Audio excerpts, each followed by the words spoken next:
हम माँ संतोषी की आज भक्तों कथा सुनाते हैं, पावन कथा सुनाते हैं। सुख संतोष मिले सुनकर सब दुख मिट जाते हैं, हम कथा सुनाते हैं। हम माँ संतोषी की आज भक्तों कथा सुनाते हैं, पावन कथा सुनाते हैं। सुख संतोष मिले सुनकर सब दुख मिट जाते हैं, हम कथा सुनाते हैं। ये संतोषी माता सुख संपत्ति की दाता, ये संतोषी माता सुख संपत्ति की दाता।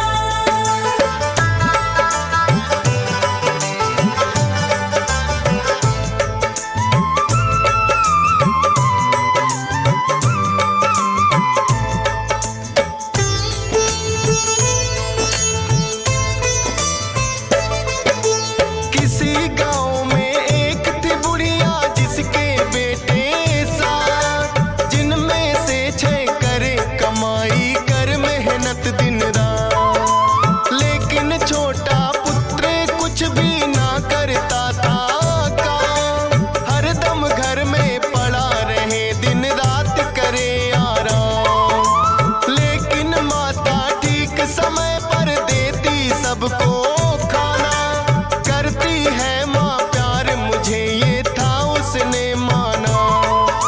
छोटी बहू ने एक दिन अनजाने में देख लिया, बची कुची जूठन भाइयों की उसको खिला दिया।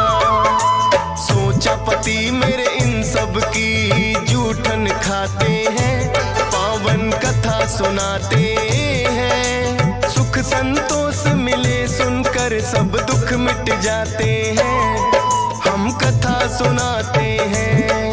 ये संतोषी माता सुख संपत्ति की दाता, ये संतोषी माता सुख संपत्ति की दाता।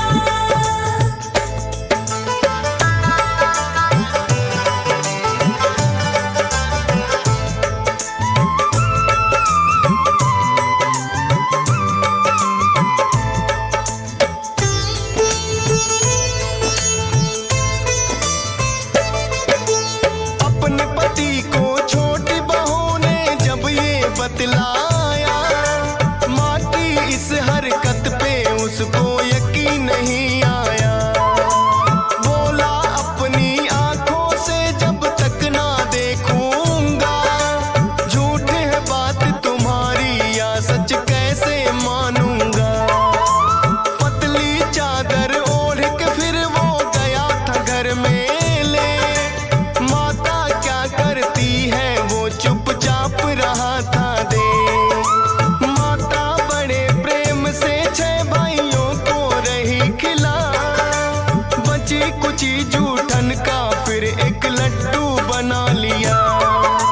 खाने को उसे दिया है जब भाई चले जाते हैं, पावन कथा सुनाते हैं। सुख संतोष मिले सुनकर सब दुख मिट जाते हैं, हम कथा सुनाते हैं।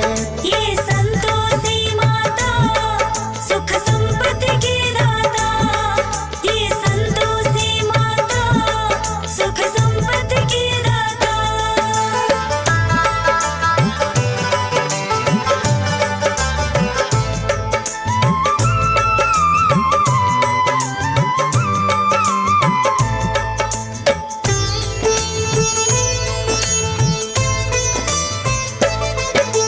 बोला वो माता से मुझको ना चाहिए ये खाना, जाता हूँ परदेस मुझे भी चाहिए कुछ है कमाना। बात पोटली कपड़ों की जब वो जाने लगा, हो करके मायूस है उसकी पत्नी ने देखा।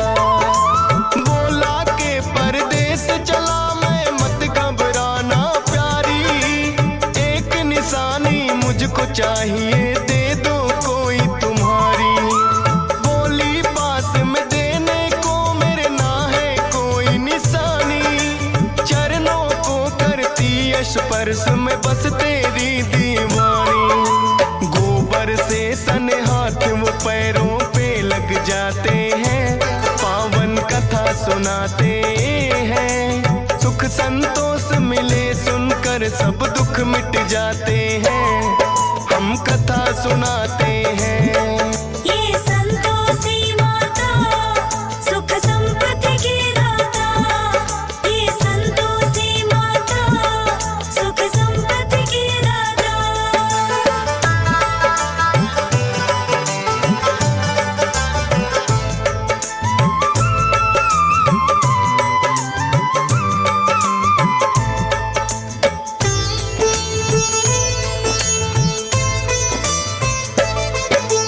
करने लगा नौकरी जाकर साहूकार के पास, लेकिन घर में पत्नी उसकी रहने लगी उदास, क्योंकि उसकी सास के उस पे बढ़ गए अत्याचार। बात बात पे डांट पड़े और पड़ती है कभी मार, सहती रही वो जुल्म सास की, करती क्या बेचारी। नहीं पति सुध लेने वाला थी उसकी लाचारी। रोज लकड़ियां लेने को जंगल में जाती थी, भूसे की रोटी लेकिन उसे सास खिलाती थी। देखे राह पति की लौट के कब वो आते हैं, पावन कथा सुनाते हैं। सुख संतोष मिले सुनकर सब दुख मिट जाते हैं, हम कथा सुनाते हैं। ये संतोषी माता सुख संपत्ति की दाता, ये संतोषी माता सुख संपत्ति की दाता।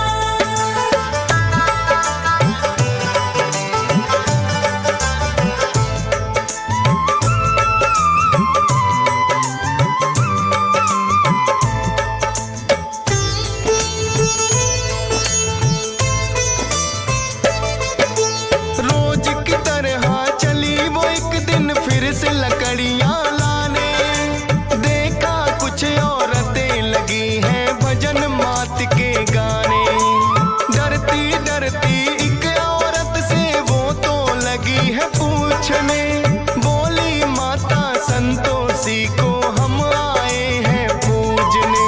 माता संतोषी के किए हैं 16 शुक्रवार, करना है उद्यापन व्रत का हमको तो इस बार। 16 शुक्रवार व्रत जो माता के करती, मनोकामना हो पूर्ण माँ झोली है भरती।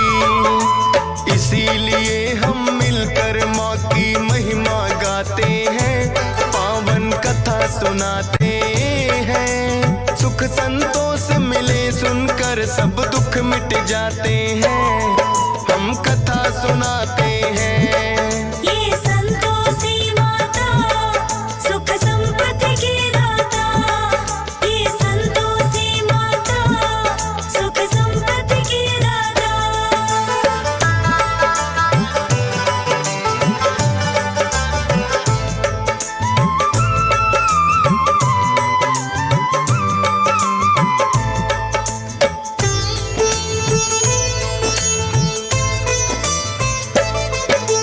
सुनकर उसकी बातें उसने मन में प्रण लिया, 16 शुक्रवार करूंगी मैं भी तेरी माँ।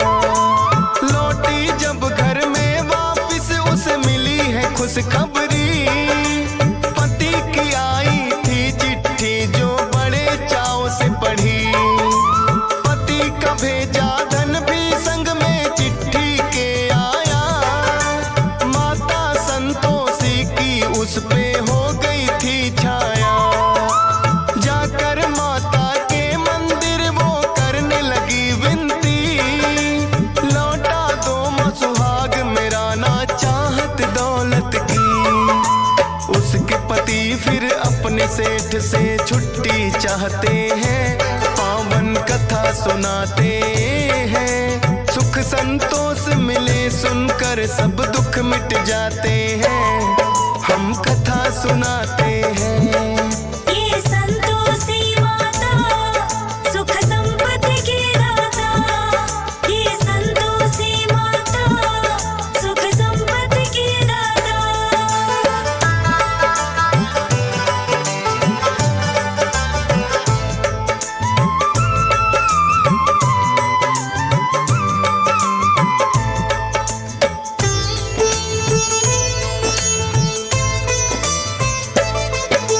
माता की कृपा से सेठ का बढ़ने लगा व्यापार, होने को फिर आए पूरे 16 शुक्रवार। धन और दौलत दे के सेठ ने उसको किया विदा, आकर के जंगल में फिर वो पत्नी से है मिला।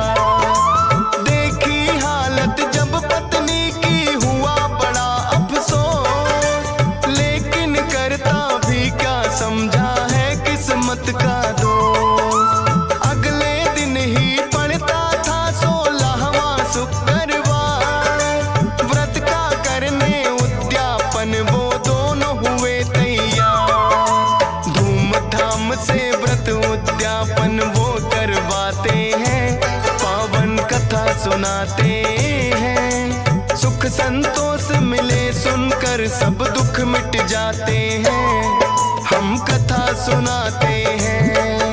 ये संतोषी माता सुख संपत्ति की दाता, ये संतोषी माता सुख संपत्ति की दाता।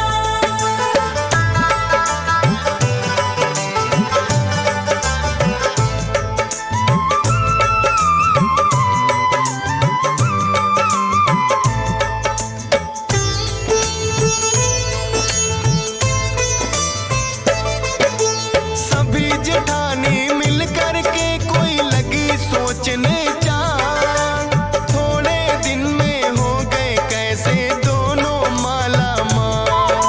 व्रत उद्यापन इन दोनों का पड़े भंग करवाना, बेटे को वो बोली दक्षिणा लेके खटाई खाना।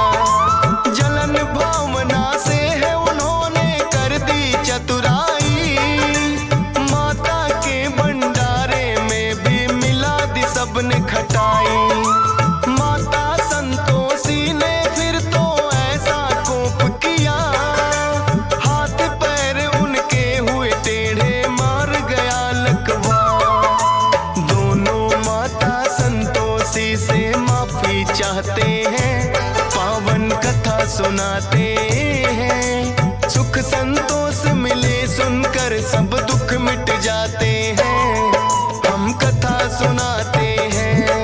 ये संतोषी माता सुख संपत्ति की दाता, ये संतोषी माता सुख संपत्ति की दाता।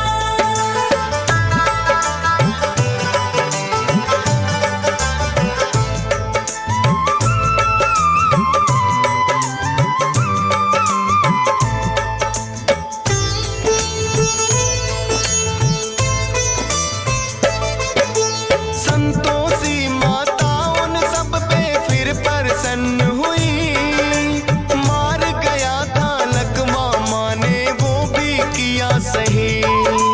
व्रत उद्यापन बड़े चाव से मिलकर सबने किया, सारे ही परिवार पे हो गई माँ की फिर से दया। खुश होकर फिर माता ने ये सबको दिया वरदान, 16 शुक्रवार करे जो मिले उसे धनमान। माता संतोषी भक्तों पे करती है उपकार, शरण में जो भी आता उसका करती बेड़ा पार। सब मिल कर के माँ संतोषी के गुण गाते हैं, पावन कथा सुनाते हैं। सुख संतोष मिले सुनकर सब दुख मिट जाते हैं, हम कथा सुनाते हैं। ये संतोषी माता सुख संपत्ति की दाता, ये संतोषी माता सुख संपत्ति की दाता।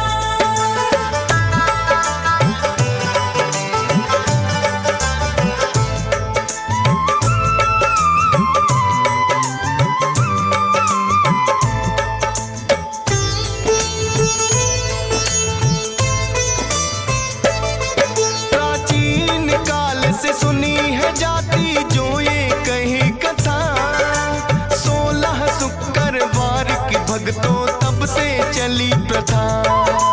गुड़ और चने का भोग मात को लगाया जाता है, वही प्रसाद तो भक्तों में बंटवाया जाता है।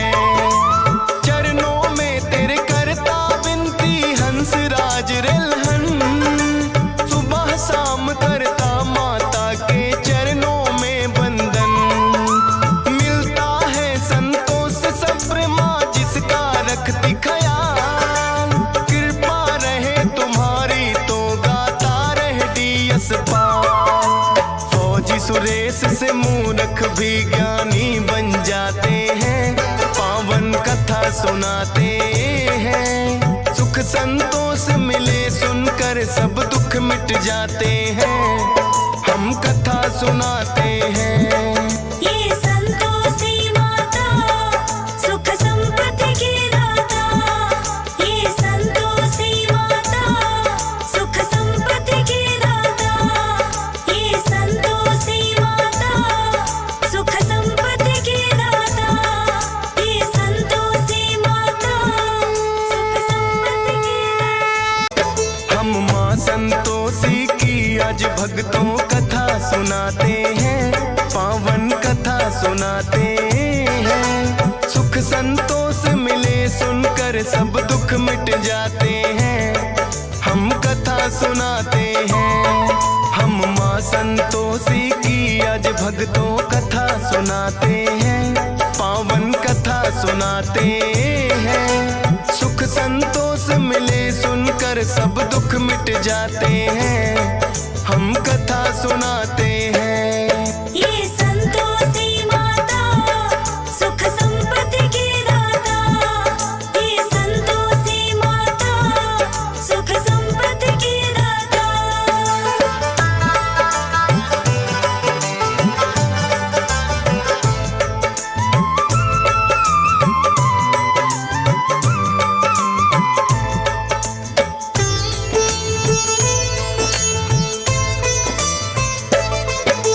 किसी गांव में एक थी बुढ़िया जिसके बेटे सात, जिनमें से 6 करे कमाई कर मेहनत दिन रात। लेकिन छोटा पुत्र कुछ भी ना करता था काम, हरदम घर में पड़ा रहे दिन रात करे आराम। लेकिन माता ठीक समय पर देती सबको खाना, करती है माँ प्यार मुझे ये था उसने माना।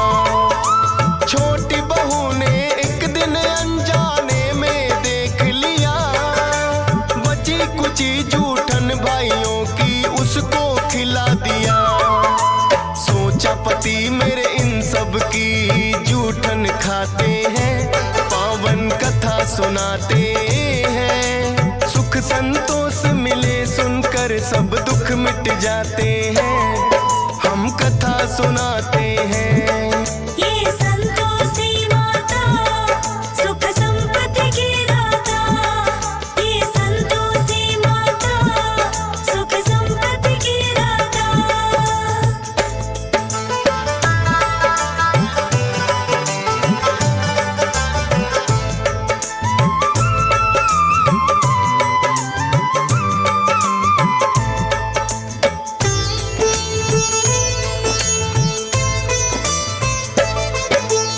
अपने पति को छोटी बहू ने जब ये बतलाया, माँ की इस हरकत पे उसको यकीन नहीं आया।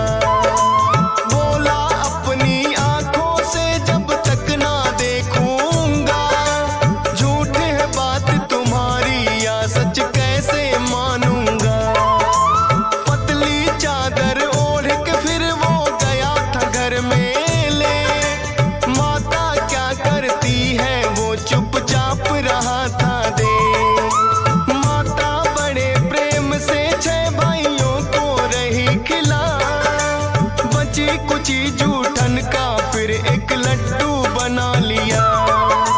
खाने को उसे दिया है जब भाई चले जाते हैं, पावन कथा सुनाते हैं। सुख संतोष मिले सुनकर सब दुख मिट जाते हैं, कथा सुनाते हैं।